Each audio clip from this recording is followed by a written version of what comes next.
Hey guys, what's up? So today I'm here to talk about my favorite adult books. Here on BookTube we talk mainly about YA, and that's not a bad thing at all because most of my favorite books are YA and I see no problem in that. It's just that some of my other favorites are adult and I didn't talk about them much because I don't own them, and adult books are usually more expensive, so they are not as accessible to everyone.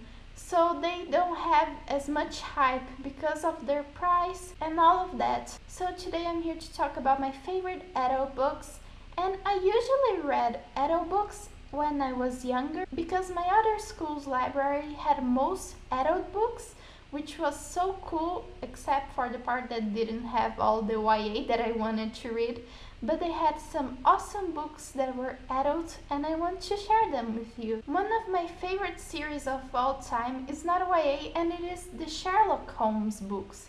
I only own 4 of them, but here is the sign of 4, and I really love Sherlock Holmes. It's such a great classic. It gets you hooked and it has a great narrative. Because for me, my problem with classics is that they are written so poetically and so descriptive, and it really annoys me and I can't get into the story if I don't like the narrative. But these books are so great. They get you hooked from page 1 and I really enjoy mystery and all of that. So I began reading these books when I was 10 or so and I still love them. I really enjoy Sherlock Holmes and it's a classic that everyone should read because it's brilliant. I mean, all the plot twists. If you like mystery, you're definitely going to like Sherlock Holmes. Next I have the Dan Brown books. I don't know any of them, but I wish I did because I friggin' love those books. They are also mystery-like because usually the plot evolves around a main character that is super smart and they are a specialist in some sort of science, and they are not badass or anything, they're just super smart and they get called on darker situations, if it's a murder and there are symbols there. They are called and they help, and I've read all of Dan Brown's books, but his most known works are the Robert Landon series, which contains Da Vinci Code, Angels and Demons, which is my favorite, and 2 more of them. And it talks about a symbologist, Robert Landon, that is a professor on Harvard, and he gets called by his friends and stuff when there are weird cases, and he finds himself in weird situations that he doesn't even know how he got there, and it's full of mystery, and it's so cool because you feel like you're learning something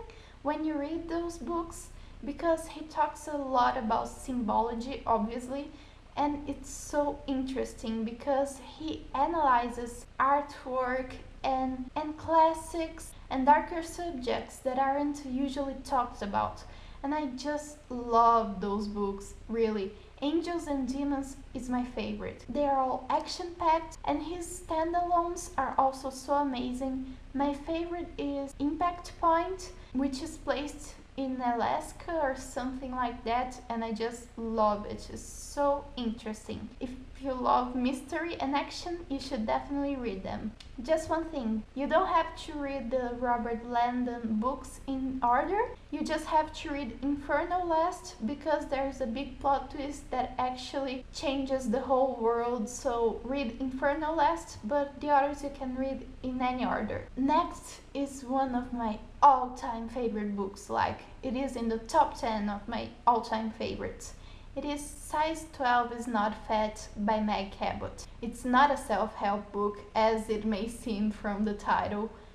It is a mystery book. It is so great. It's a chick lit and Meg Cabot's writing gets you hooked and it's so great. I really love Meg Cabot, and this particular series of her, it talks about Heather, who was a former singer, a former teen pop star, but then stuff happened and now she just works in a college building, and then someone dies on the place where she works. The police consider the death an accident, but Heather really suspects that it wasn't an accident because the girl who died was surfing in an elevator, but Heather knew the girl and she knew that she wouldn't do that. And it also has a love story in the middle, but it's not like the main thing.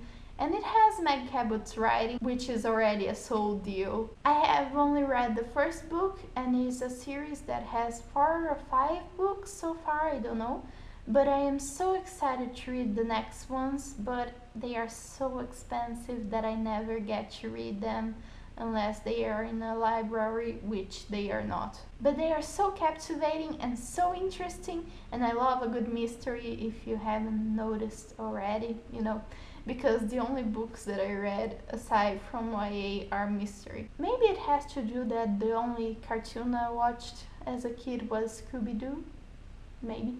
And one other favorite of mine that is a standalone, also by Meg Cabot, it's She Went All the Way. It's a really interesting mystery again, and it talks about this producer girl. I don't know what she does, but she works in the movie industry, and she's set to work with this really famous actor, and then they get sent in a helicopter to go somewhere to film something, but the helicopter pilot tries to kill the actor. And it's a mystery, and it's also set in Alaska, and it is also a love story, and I really love it. I am terrible at giving synopsis, but it's really interesting. It's a mystery, a love story, and you should read it. You should read all of the books by Meg Cabot because they are just great. And last but not least is The Night Circus by Erin Morgenstern, if I'm not wrong. This book is getting a lot of hype now on BookTube, and I'm so glad it is because it's such a fantastic book. It took me a while to read it, I don't know why, but it is so fantastic. The world setting is so amazing, and it has magic elements. I can't really tell you what it's about because it's so great to get to know all the story when you're reading it. It's that kind of book that you have to read it all without knowing what's about, then you enjoy it more. But the most amazing thing about this book is when you're reading it, you feel like you are there. When people said that to me, I was like, don't you always feel like you're there when you're reading a book? But this particular book, I couldn't difference reality from this book because you really have a great mind image. Unbelievable. Like, it's so amazing to read. It is a fantasy book, and I can't tell you more, but you should definitely read it. And the cover is gorgeous. Like, the whole book is gorgeous. If you open it, you'll see that there are stripes like it was the circus. You should read all of the books that I said, just because. And I am going to give an honorable mention to 3 classics that I really love, that are And Then There Were None by Agatha Christie, Les Miserables by Victor Hugo, and Around the World in 80 Days.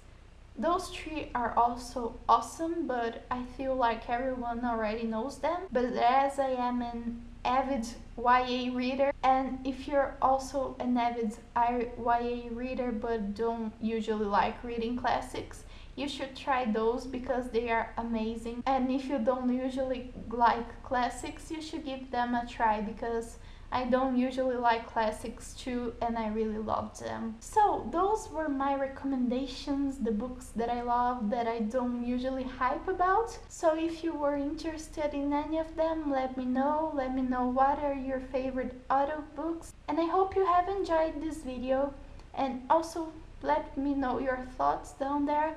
Let me know if you have read any of those books that I told you, because I really want to talk about them with someone because people usually haven't read them. So thanks so much for watching, and I'll see you later.